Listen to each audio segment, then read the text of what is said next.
और हमसे ज़्यादा तो बिजी ये लोग हैं, क्योंकि इनको सिनेमा के साथ साथ इनको अपने देश का नेतृत्व भी करना है।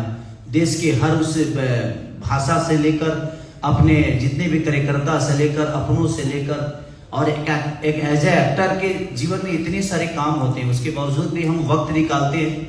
तो मैं चाहूँगा कि जिसे हम लोग सपोर्ट कर रहे हैं अपने भाषा के लिए, अपने सारी चीज़ों को छोड़ के, उस समय मैं चाहता हूँ कि मीडिया ग्रुप भी और सुशील भैया मेरे बड़े अजीज मित्र हैं।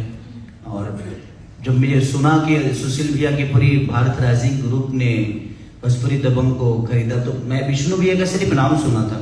एक्चुअली जितनी अंग्रेजी में आप लोग बात कर रहे थे मेरे समझ में नहीं आ रहा था। मैं सिर्फ रिएक्शन दे रहा था कि अच्छा ही बोल रहे होंगे आप लोग। तो उसीलिए अक्षरा भी हंस रही थी कि मुझे ही देख रही थी कि मेरा रिएक्शन क्या है इनकी अंग्रेजी पे। तो मेरा रिएक्शन क्या होगा, जब मेरे समझ में आएगा तब ना रिएक्शन होगा।